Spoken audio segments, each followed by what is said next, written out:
لوگوں کا شرک توڑتے رہے، لوگوں کو شرک سے دور کرتے رہے۔ تو آپ نے فرمایا کہ ما تعبدون، لوگوں مجھے بتاؤ آپ کس کی عبادت کرتے ہیں؟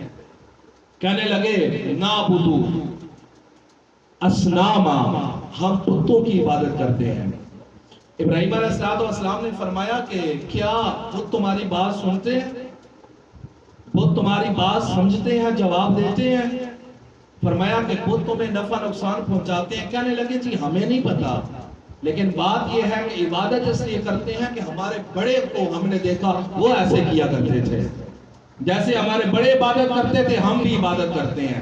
اب ابراہیم علیہ السلام نے ان کو دلیل دینے کے لیے آپ نے حکمت عملی اپنائی، اور آپ نے دیکھا کہ سال کے اندر ان کا ایک میلہ لگتا تھا جس پر وہ لوگ چلے جاتے اور کھانا لے کر جاتے، وہاں پر رکھ کر واپس لا کر تبرک سمجھ کر خود کھاتے، بچوں کو کھلاتے، سارا سال یہ شرک کرتے رہتے۔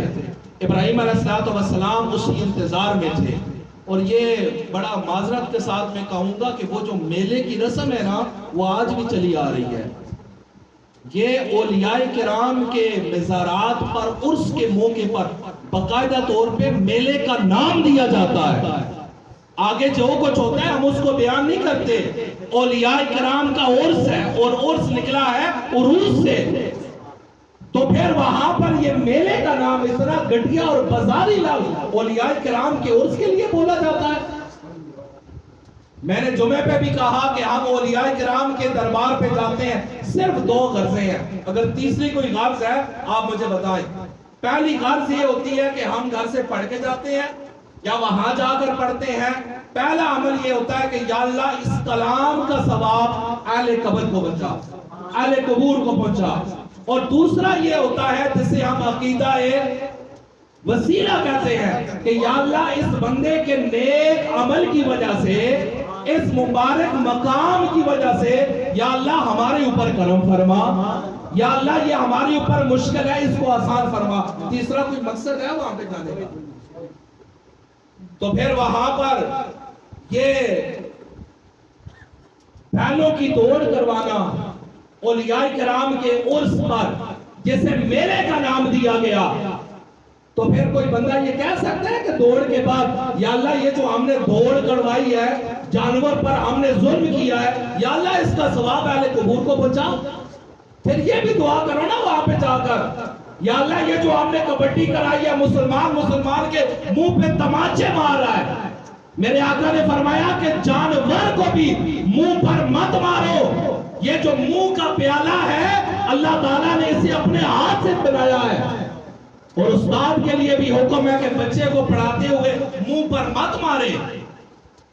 تو پھر وہاں پر تم اولیاء کرام کے عرس کے موقع پہ میلے کا نام دے کر وہاں پر وہ کبڈی کروا کے مسلمان کے منہ پہ تماچے مار رہا ہے، تو پھر بعد میں یہ بھی دعا کرو نا یا اللہ یہ جو ہم نے کتوں کی لڑائی کرائی ہے، یا اللہ یہ جو ہم نے مرغے لڑوائے ہیں اس کا ثواب اہل قبور کو بچا۔ پتا چلا ان کو بھی پتا ہے کہ یہ عقیدہ غلط ہے، لیکن وہ کرتے کیوں ہیں؟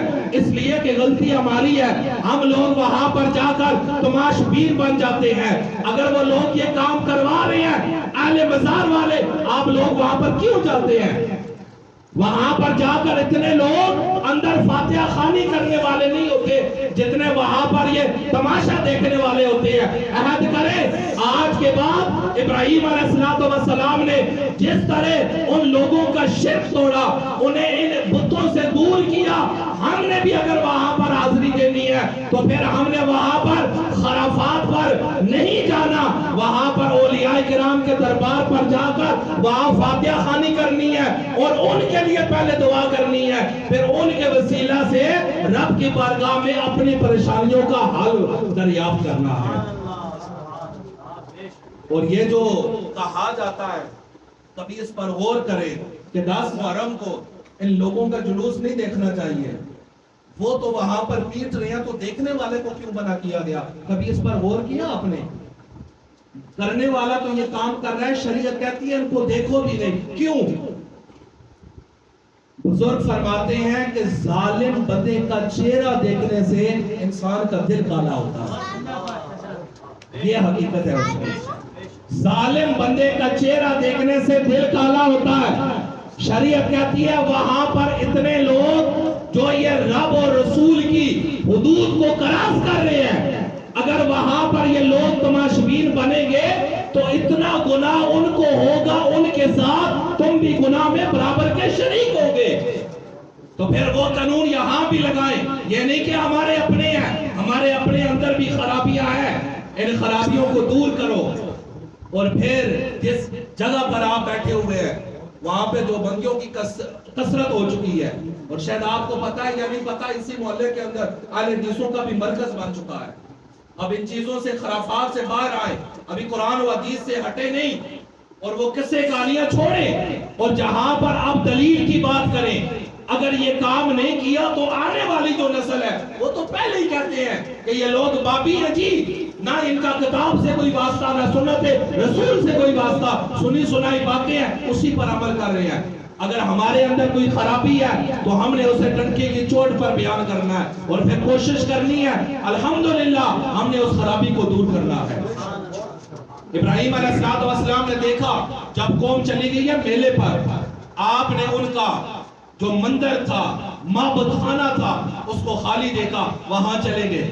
وہاں پر جا کر آپ نے دیکھا کہ ان کے بت پڑے ہوئے ہیں، اور جو سب سے بڑا بت تھا اس کو آپ نے چھوڑ دیا۔ چھوٹے چھوٹے بت تھے ان کا آپ نے ان کو ٹکڑے ٹکڑے کر دیا، اور جو کلہاڑا تھا وہ جا کر بڑے بت کے قریب رکھ دیا۔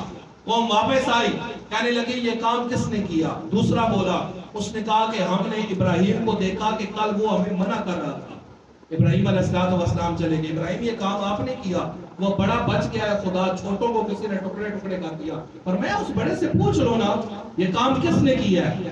کہنے لگے جی یہ بولیں گے کیا، یہ تو بول نہیں سکتے، یہ سنیں گے کیا، یہ سن نہیں سکتے۔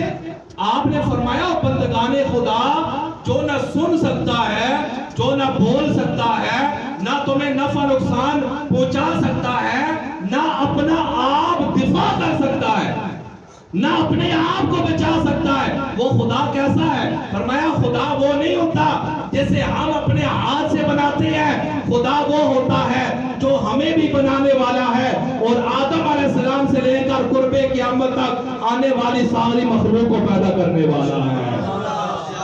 خدا وہ نہیں ہوتا جسے ہم اپنے ہاتھ سے تراشتے ہیں، خدا وہ ہوتا ہے